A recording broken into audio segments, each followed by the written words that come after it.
If getting out of a low chair has started taking more effort, especially if you catch yourself pushing harder through the armrests, don't assume your legs are simply getting old. The problem may not be how much strength you have. It may be how quickly your glutes produce force, how well they stabilize your hips, and whether they can control your weight through the movement. And this is where it gets important.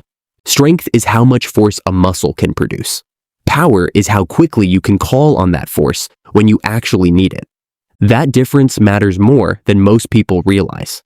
Because standing from a low couch, getting up from the toilet, stepping out of a car, or catching yourself when your balance shifts all require more than raw strength alone. Your hips have to create force, keep your body steady, and then control your weight again as you sit back down. When one of those abilities falls behind, your body starts finding other ways to get you upright. You push harder through your hands. You rock farther forward. One leg begins doing more of the work, and a movement you've done thousands of times suddenly starts feeling like effort. Here's the part most people miss. Armrests are useful when you need them, but they change the job. Biomechanics research shows that using the arms during a chair rise can reduce the demand on the hip extensor muscles by roughly half. So support is not the enemy, but the more work your arms do, the less work your hips have to produce during that movement. Now, here's the encouraging part. In a 2026 randomized trial involving older adults who were already having difficulty walking, 12 weeks of targeted lower body exercise helped participants complete a standard 5-rise chair test about 2 seconds faster, while their chair stand repetitions increased by about 4. That matters because these were not young athletes. They were older adults who were already experiencing mobility difficulty, and their function still improved. Research on related functional training has also measured meaningful changes in people well into their 70s, 80s, and even 90s. So, difficulty standing is not automatically a one-way decline.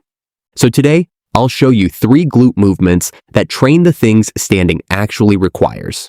Not just strength, but speed, stability, and control. And stay with me for number 1, because you've probably done it before.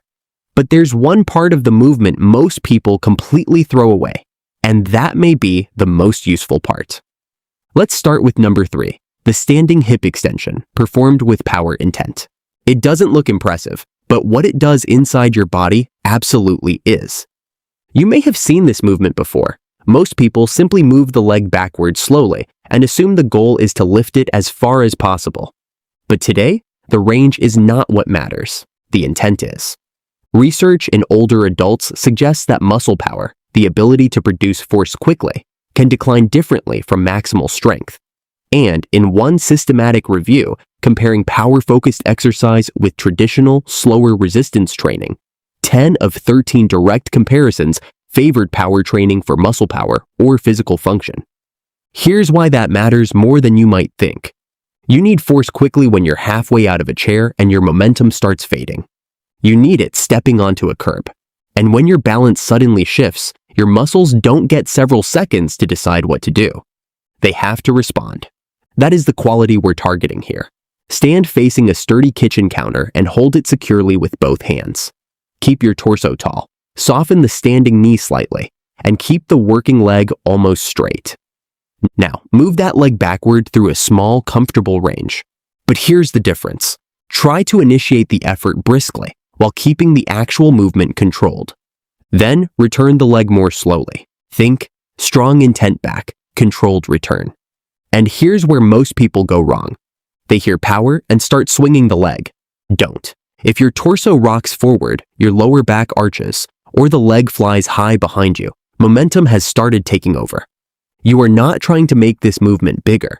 You're trying to make the muscle respond sooner. You should feel the work in the back of the hip. If you mainly feel your lower back, make the movement smaller and keep your ribs and torso quiet. And if balance is uncertain, keep both hands firmly supported. There is no benefit in removing support before you're ready. Start with a few clean repetitions on each side. The goal is not exhaustion. The goal is to make every repetition look almost identical. Crisp effort, small range, controlled return. This trains the speed side of the equation. But speed alone doesn't keep you steady when your weight shifts onto one leg. That is the part exercise number 2 is designed to solve. Quick question, which is harder for you right now, getting up from a low chair or climbing stairs? Tell me below, because number 2 changes the direction completely.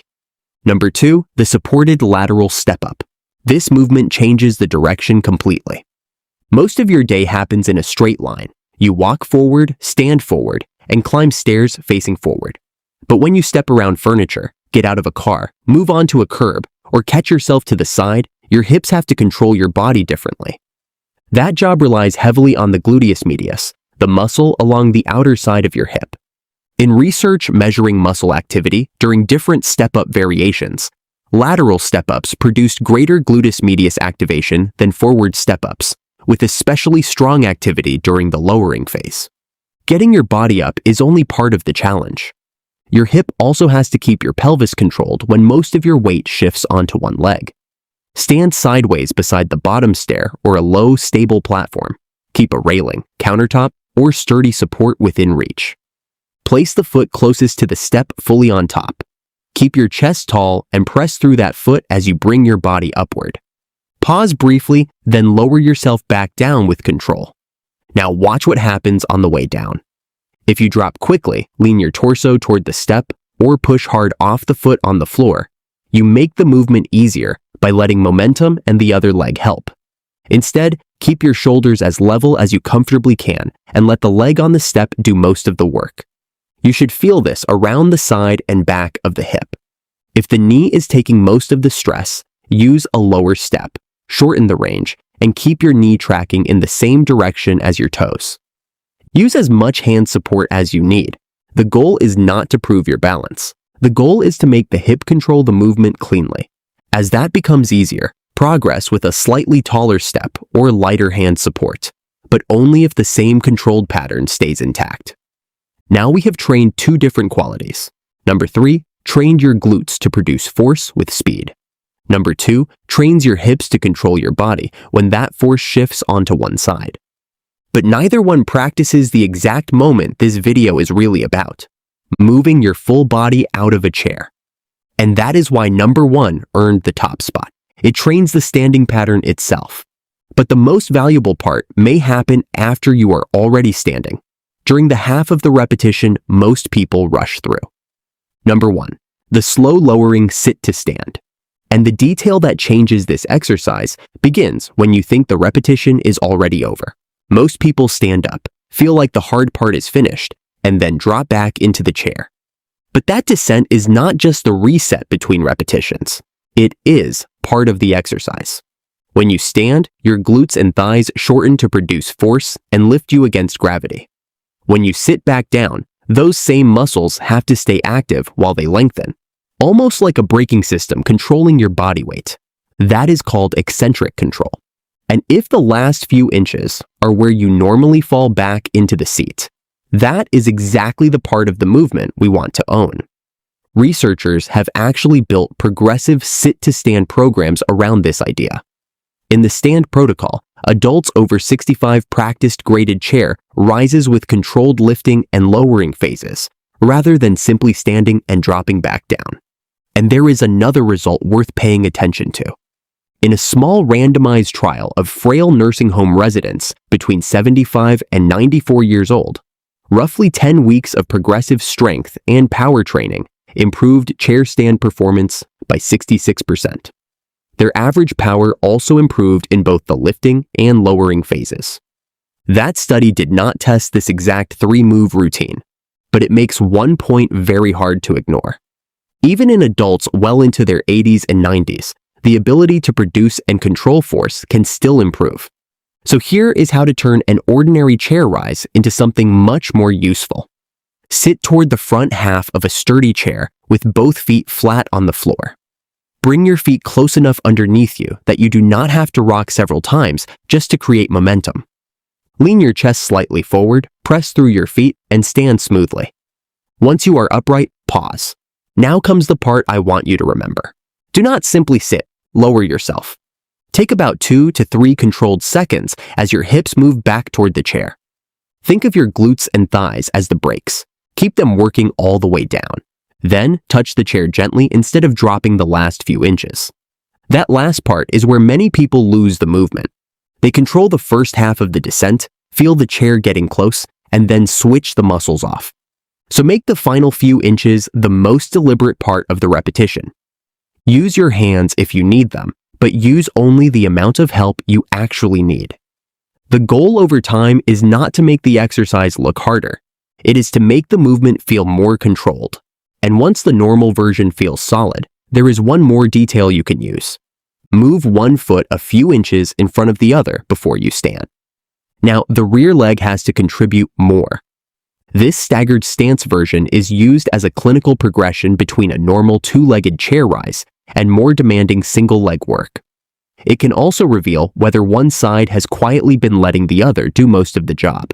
Try the position both ways. If one side feels noticeably harder, keep the movement clean and gradually give that side more quality work. And this is what makes the sit to stand different from simply squeezing your glutes or moving your legs while seated. You are not just strengthening a muscle. You are rehearsing the exact skill you want to keep. Research comparing sit to stand with more isolated leg exercises found that the chair rise naturally creates much higher activity through the hip and thigh muscles because your body actually has to move its own weight against gravity. That is why the carryover is so obvious. Every controlled repetition is practice for getting off the couch without rocking 3 times first, for standing from the toilet without pulling yourself upward, for getting out of the car and feeling like your legs are ready when your feet hit the ground, and especially for lowering yourself into a seat without that last second drop. So when this movement starts feeling smoother, do not dismiss that as a small improvement. That smoother repetition is the result we actually care about. That is the theme of this entire routine. Not more exercise, better force, better control. Think of the 3 movements like one system.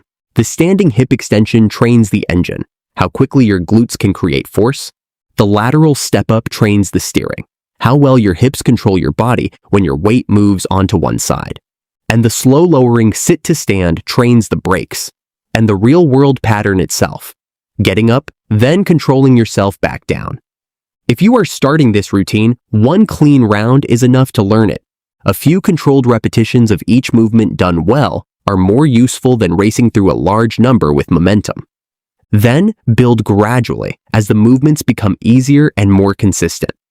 And do not judge your progress only by whether your muscles feel stronger. Watch what happens in daily life. Do you need less rocking before you stand? Are your hands pressing less into the armrests? Can you lower onto the chair without dropping the last few inches? Do stairs or curbs feel more controlled? Those are the changes that actually matter. In the research we reviewed, measurable chair rise improvements from related lower body programs were documented around 10 to 12 weeks. That does not mean everyone changes on the same schedule, but it does show that meaningful functional improvement is still possible later in life.